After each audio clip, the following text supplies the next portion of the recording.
Welcome back to my brother's channel which is সিদ্ধান্স daily drive. একটা সুন্দর জিনিস দিয়ে আজকে সকালটাকে শুরু করছি। এই জিনিসটা আমার মা বানিয়েছে, টোটালি হ্যান্ডমেড। কত সুন্দর লাগছে দেখতে। এখন তো সকাল হয়েছে, আমরা লাইটটা অফ করে রেখেছি বলে একটু মানে একটা লাইট অন করে রেখেছি বলে এমন লাগছে, বাট রাত্রে হলে এটা বহুত সুন্দর লাগে দেখতে। কিছু না, জাস্ট জল দিয়েছে, একটু তেল দিয়েছে, নিচে পাথর অ্যান্ড উপরে ফ্লোটিং ক্যান্ডেল। কি সুন্দর লাগছে বলো।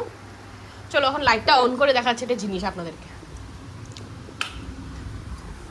ইয়েস, দিস থিং, এই ব্যাম্বো ট্রিটা। এই ব্যাম্বো ট্রিটা মা অনেক ছোট লাগিয়েছিল, মতলব বহুত ছোট লাগিয়েছিল। এখন দেখেন এটা কত বড় হয়ে গেছে, and it looks really beautiful,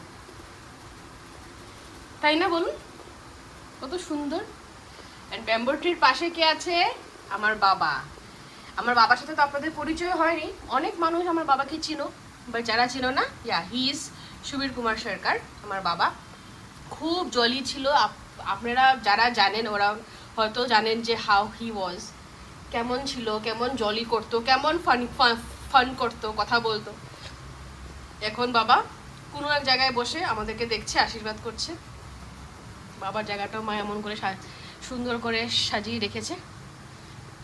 এখানে আমার ট্যাব বাগেরা সব কিছু। বাট এই টেবিলটা খুব সুন্দর, পুরো প্ল্যান্টেশন দিয়ে ভর্তি। এখানে একটা প্লান্ট, এখানে একটা প্লান্ট, এখানে। তো এইভাবে আজকে সকালটাকে শুরু করলাম, আশা করছি ভালো লাগবে। তারপরে আমরা যেমন যেমন যাব তেমন তেমন কি খাবো, ব্রেকফাস্ট যা যা করছি সব দেখাবো আপনাদেরকে। Stay tuned. ভাইয়ের রিকোয়েস্টে আমি একদম প্লেটিং করিনি, জাস্ট আমি বানিয়ে এনেছি। আর ভাই বলছে ব্রেকফাস্ট দেখা, ব্রেকফাস্ট দেখা। এত কিসের ব্রেকফাস্টটা দেখা সুন্দর হয়েছে তো, খেতে টেস্টি হয়েছে, বাট প্লেটিংটা একদমই বলে লাভ নেই। সো আজকে কিছু না, আজকে ব্রেড টোস্ট করেছি, scrambled egg, french fries, potato bites and smiley, এতটুকু বানিয়েছি গো। বিকজ আজকে সানডে না, তো ভাবছি একটু স্পেশাল করা যাক। বিকজ এভরিডে আমরা সেই রুটি সবজি খেতে চলেছি, বাট সানডে একটু আলাদা হলে বেশি ভালো হয়। তো চলো আমরা ব্রেকফাস্টটা করি। ব্রেকফাস্টটা করার পর আজকে যেমন যেমন দিন যাবে তেমন তেমন আপনাদেরকে আমরা ব্লগটা করে উঠাবো, ঠিক আছে? চলো। আপনারা হয়তো ভাবছেন না যে ল্যান্ডস্কেপ মোড আমার portrait mode, all thanks to my brother. এখন অবধি ফোন ধরা শিখিনি, এখন অবধি ক্যামেরা অ্যাঙ্গেল করা শিখিনি, জানি বহুত নতুন, বাট স্টিল শিখতে লাগে বলো। শিখেনি আর জানি না কবে শিখবে। সো সরি, একটু বের করে নাও। নেক্সট টাইম থেকে প্রমিস প্রপার ল্যান্ডস্কেপ মোডেই আমি ভিডিওটা দেওয়ার ট্রাই করব, আমার ভাই দেওয়ার ট্রাই করবো, সরি, ঠিক আছে? ভাজার পরে মাছটাকে উঠিয়ে তারপরে পরবর্তী রেসিপিটা আমি আপনাদের কাছে শেয়ার করছি।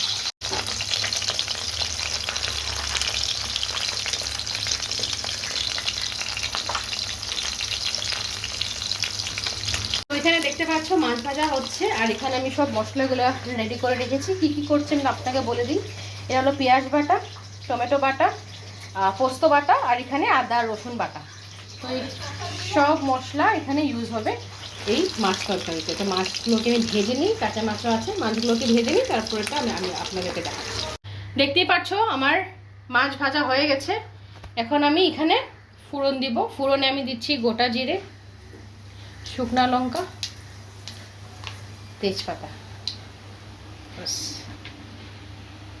এটাকে একটু ভালো করে সাঁতলে গেছে। এখন আমি এখানে দিয়ে দেবো আগে থেকে বেটে রাখা পেঁয়াজ। পেঁয়াজটাকে ভালো করে আমি ফেলাতে থাকবো। যত আমি মশলাটাকে কষাবো তত মাছের স্বাদটা আরও বাড়বে। তাহলে আদা রসুনের পেস্টটাও দিয়ে দিব। অ্যাকচুয়ালি সব পেস্ট করা না, তার জন্য ইজি হবে। পেঁয়াজটার সাথে আমি আদা রসুনের পেস্টটাও দিয়ে দিয়েছি। একটু বাদামি কালার হওয়া অবধি কষাবো। হ্যাঁ, পেঁয়াজটা কষানোর সাথে সাথে মানে পেঁয়াজটা কষানোর সাথে সাথে আমি এখানে আদা রসুনের পেস্টটাও দিয়ে দিয়েছি। দেখতেই পাচ্ছ একটু বাদামি কালারটা এসে গেছে এটাতে। এখন আমি এখানে দিয়ে দেব টমেটো পিউরি বা টমেটো পেস্ট।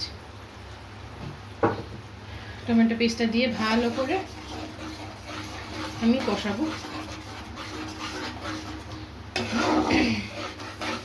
মেইন জিনিসটা হলো যত কষাবে তত টেস্টটা আরও বাড়বে। এখন যেহেতু টমেটো পেস্ট দিয়েছি তার জন্য একটু নুন দিয়ে দিব। ঠিক আছে, এখন এখানে আমি দিয়ে দিচ্ছি আগে থেকে বাটা পোস্ত।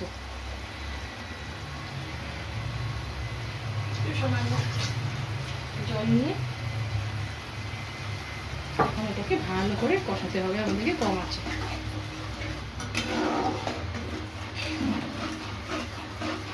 যেন তেলটা বেরিয়ে আসে।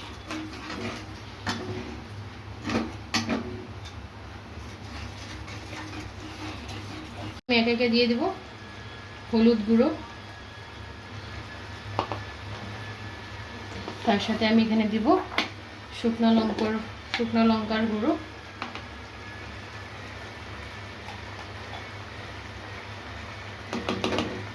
তারপরে আমি এখানে দিয়ে দেব কাশ্মীরি লাল মির্চের গুঁড়ো কালারটা আসার জন্য।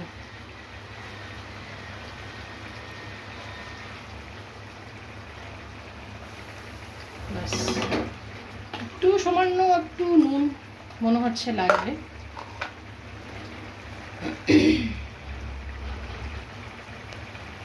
আমরা যেমন আপনাদেরকে বলেছি আমরা পিঙ্ক সল্টটা ইউজ করি সব কিছুতে। বাস, এখন এটাকে সবগুলোকে একসাথে কষাতে লাগবে। লঙ্কার গুঁড়োটা আপনারা আপনাদের স্বাদ মতন দিবে। লঙ্কার গুঁড়োটা যে যতটুকু ঝাল খেতে পারে তত হিসাবে আপনারা দিতে পারেন। আমি একটু ঝাল খেতে বেশি ভালোবাসি দেখে আমি একটু বেশি ঝাল দিয়েছি। আপনারা কম যদি খেতে চান কম দিতে পারেন। আর নুনটাও স্বাদ অনুসার আপনাদের যতটুকু প্রয়োজন ততটুকু দেবেন, তাতে কোনো কোয়ান্টিটি নেই। মশলাটাকে একটু ঢেকে রাখছি, ভালো করে এটা মশলাটা হোক, তারপরে আমি এটাকে খুলে দেবো। দেখতেই পাচ্ছ তোমরা মশলাটা খুব ভালো করে কষে গেছে আমাদের, একদম মাখা মাখা টাইপ মশলাটা হয়ে গেছে। একটু টেস্ট করে দেখি লবণ। এখন জল দিয়ে দেব। জলটা আপনাদের পরিমাণ হিসেবে যতটুকু চাও জল দিতে, মাছের মধ্যে ততটুকু জলটা দিতে পারি। জলটা দিয়ে আঁচটাকে বাড়িয়ে দিব।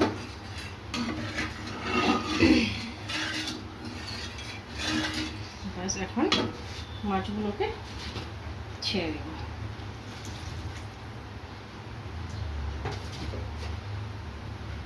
ব্যাস, এখন ঢাকা দিয়ে দেব। মাছটা একটু ফুটতে থাক। মাছগুলো ডুবে গেছে। এখন এখানে আমি ঢাকা দিয়ে দিব, মাছটা একটু ফুটুক, তারপরে আসছি। এটা অলমোস্ট রেডি। আপনারা হয়তো ভাবছেন যে জাল ওঠার আগে এই মাছটা ছেড়ে কেন দিলাম। এটা একটা অন্যরকম স্টাইল। আমি আপনাদেরকে আগেই বলেছি এটা আমার স্টাইলে আমি রান্না করছি। লাস্টে আমি একটু গরম মশলা ছিটা দিয়ে দিয়েছিলাম, সেটা ওঠানো হয়নি, কোনো ব্যাপার না। লাস্টে আমি এখন একটু গার্নিশ করছি ধনিয়া পাতা দিয়ে, অ্যান্ড দেন এটাকে নামিয়ে দেব। তো বাস, আজকের রেসিপি এতটুকুই। আসছি ফিরত কাল একটা নতুন রেসিপি নিয়ে।